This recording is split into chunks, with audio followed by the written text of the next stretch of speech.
I'm gonna make a case for you that if you're thinking about trans people, and the only thing you can think about is how breedable they are, you have a problem.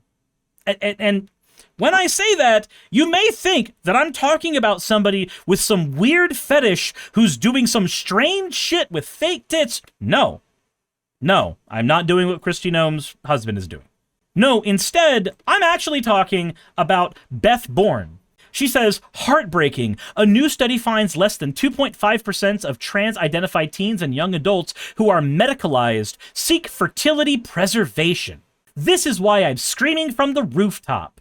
So you're screaming from the rooftop because 1% of the nation, vaguely, who might not even lose their access to being fertile, by the way, that 1% of the nation, you are upset that they will not be able to be bred. This is a fetish. This is a fetish. That is all this is. This is a person that wants to be taken seriously, who wants to try to do the great replacement, white genocide, birth rates are down shit, and she just comes out sounding like somebody with a very, very weird breeding kink. And that is it. And then she says, watch what happens when a teen boy on estrogen approaches me as I hold a sign that reads, protect kids from big pharma. Kids can't possibly know what they want 5, 10, or 20 years from now. So, okay, I want to see what's going on here. What is happening here? You know, it's impossible for a child to be born in the wrong body, you guys. Guess what? So we have studies that show that that's not the case, but, you know, anyway. What I was. What are you? Why are you grinning like that? Were you born a boy or a girl? I was born fuck you, that's what. Is that Okay. You're upset because your daughter was born a man. So you've decided to take it out against the entire district. What's wrong with you? No, my daughter was born female. She has XX chromosomes and she'll always be a woman, right? She can't change her sex.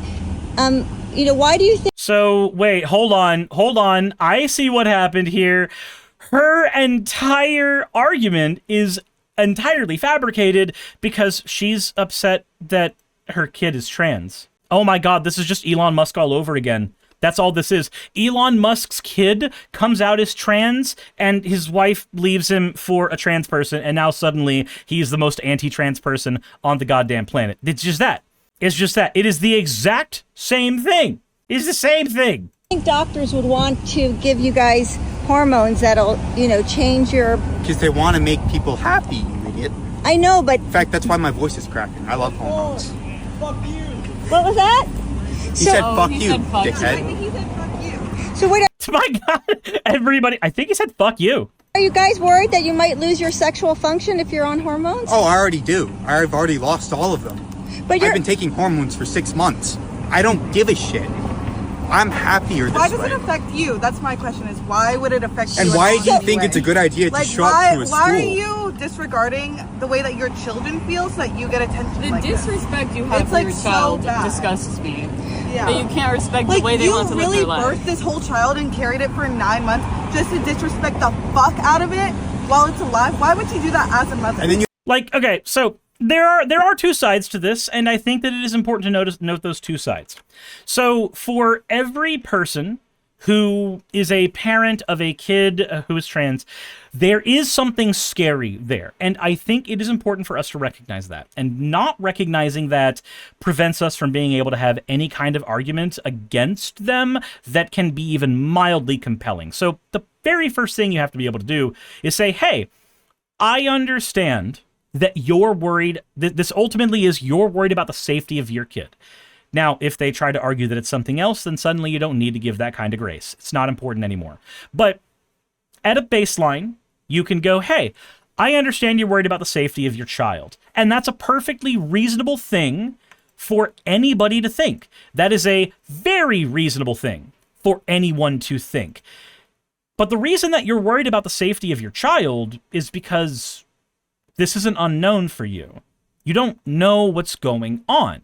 Now, there are ways to know what's going on. As I'm going to be streaming with Vice Rhino here in a little while, I want to once again point out that if you go to Linktree/Rhino Trans Research, it turns out that he's actually compiled a ton of studies together on evidence that being trans is real, refuting the first thing that she said, the impact of social stigma against trans people, something she is actively doing. So if she wants to not harm her child, she's actively engaging in harming her child.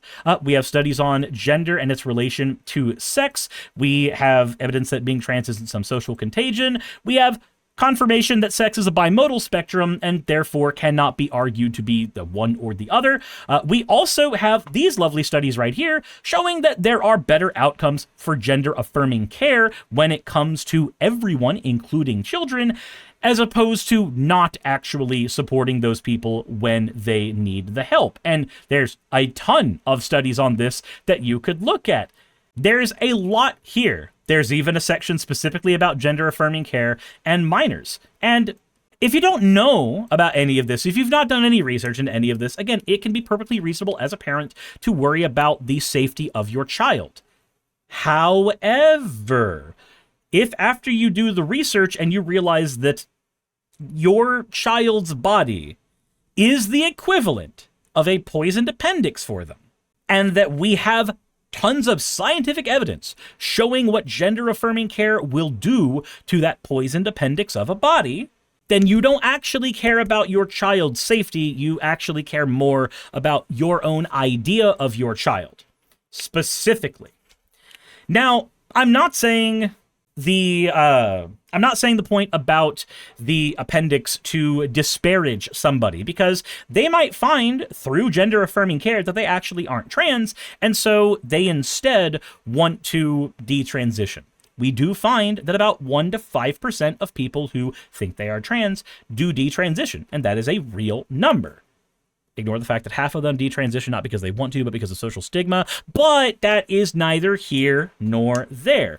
The fact of the matter is, when we're talking about gender-affirming care, we're talking about 1% of the population.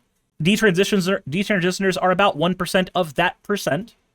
So I'm not super concerned, generally speaking, with that. We have tons of research showing that it's okay to walk down this path and see where it takes you. You have the fucking gall to show up in front of our school. The doctors wanted to give her top surgery when she was 15. So what? Maybe because that's how she felt. She did feel like that at 15. She hated her breasts. She didn't want to become a woman. And how is that your problem? And I hate my genitals too. If I had the chance, I'd cut them off. I've come real close. What genitals do you have? I'm not gonna. Why does that? What? Okay, all right. It's a fetish thing. It is a fetish thing, and we should make fun of it as a fetish thing. If you are a grown adult and you ask somebody in front of a school, so there is a high likelihood that it is a minor, if you are telling that person or asking that person, what kind of genitals do you have? Who is the pedophilic freak? Who? Because I think it's you. I think it's perfectly reasonable to say it's you. Because in any other situation, with any other adult out on the street, if they were asking a child, what kind of genitals do you have, we would be very, very, very well within our rights as a society to be very fucking suspect of that person from that moment on. That would be a perfectly reasonable thing to do and say. But Beth Bourne here, with 54,000 followers, has been using this to try to get fucking famous. You just No. How old are you? No, You're old enough to be my fucking grandma. What's wrong with you? I just want You to. disgust me. Well, I am old and I am. Yeah, you're old. You should Your think opinions about are the way that outdated. this Go affects away. your child's mental health by you doing all these things. Can I ask? With Can you attention. just leave? No.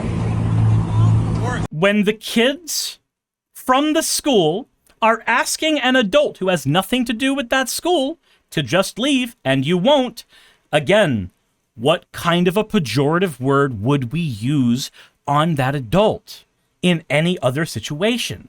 We would call that person a predator, and we would be well within our rights to be suspect of them from any point on. But uniquely, because it's about trans people and you think you're fighting for the rights of people who do not want you fighting for them the way you are doing it, I'm sorry, you're just a fucking predator at this point. That's what you are.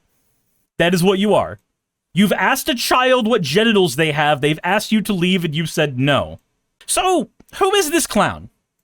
Who is this absolute fucking clown of a person? And Rhino is sending me a thing, so I know that I've only got a little bit of time to make my case here.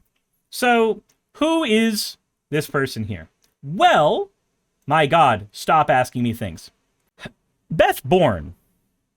This is Beth Bourne.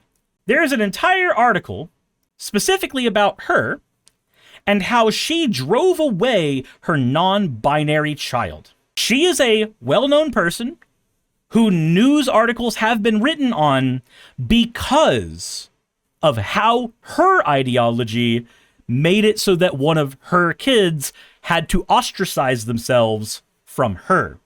Dotted around Beth Bourne's cheerful East Davis bungalow are projects her eldest child crafted growing up, bright flowers made from felt, a picture framed and decorated with four-edged leaves. The walls haven't been painted in years, nor has the furniture been rearranged. Pictures of Beth's two children are taped to the refrigerator. A large family portrait of the three of them hangs on the wall, comparable in size to a mounted TV.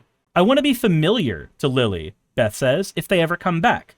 Lily is Beth's 18-year-old child, her eldest of two, who came out as trans 5 years ago and now identifies as non-binary. Lily moved out at the end of their junior year of high school after years of clashing with their mom about their gender identity. Again, you can do plenty of research to find out that your kid was right. In the years since, Beth has become one of the most vocal and adamant anti-trans activists in the state, as chairs of the local chapter of Moms for Liberty and a regular fixture at the California Capitol, school board meetings, and protests for parents' rights. The tense relationship between mother and child represents a deepening tension not just in American households, but in its classrooms, legislatures, and courtrooms, where conversations about gender and the rights of trans youth have fractured communities like Davis. Now, let's make no mistake, the reason that those communities get fractured is not because people were trans. It is because other people couldn't accept them for who they said they were. That's really what it boils down to. I'm just trying to understand. You can grow up to be a healthy, whole person. Nobody's transgender. The medical clinics are making money off. My fucking God, what a deluded bitch. Okay, man. How do you go from I'm just trying to understand to there's no such thing as transgender? Which is it? Which is it? Which one is it, ma'am? Is it that you don't understand and you're trying to understand? Or is it that you know all of the truths and you are declaring them from your on-high ivory tower? It cannot be both. It fundamentally cannot be both. That person deserves to know the truth. You are not transgender. It's not. Pain doesn't exist. The ibuprofen manufacturing companies are making money off the myth that pain is real. That's how you sound right now. You sound like a fucking idiot. Possible. It is not possible, you guys. It's mass psychosis. Nobody's transgender. Except for, you know, all the people who are transgender. This is a woman who desperately wants to be taken seriously. And again, this is a woman who's grown a following on social media of over 50,000 people because they either are hate watching her and want to see what stupid shit she's going to do next, or they want to be the next person who ends up exactly like her, as somebody who is known on the internet for their bigotry against a minority of people and ostracizing their children. Oh, wait, that's not what she's trying to argue? That's what happened anyway. Reality True says she ain't wrong, though. Some corrupt physicians and doctors would take advantage and help trans person only to make money. Okay, and that doesn't mean anything. Oh, no, some doctor somewhere might be corrupt. Okay, cool. And does that invalidate all of the studies and all of the qualitative studies, all the quantitative studies, and all of the medical infrastructure that we have already developed based on those studies? Does it invalidate any of that? No, it doesn't. Oh my God, some corrupt doctor might sell you an opioid, therefore we should never allow anybody to have an opioid for pain. No, I don't have to give a shit about the one random corrupt doctor. The random corrupt doctor has to be investigated, absolutely, but it doesn't invalidate all of the research into gender, all of the research into brains, all of the research into the surgeries and the medical interventions that we have done. None of it does. And yeah, Vice Rhino was saying TikTok. He thinks he owns me or some shit. Hey, you made it to the end. I want to give an extra thanks to the patrons who allow me to do this full time. I want to thank Aaron Rail, Astral, Britzkrieg, Jemshin, Poundini, Red Joker, Victoria, Jonas, Craig, Tarika, Fireshard, Smiling GM, John, Dren Hadamada, Creeper, Sagitta, you know I'm not saying that last part, Sylvie Snow, Valis of Seraph, Ottoman Angel, Rooster Rachel, and Fire Panda, who are all my $20 and up patrons.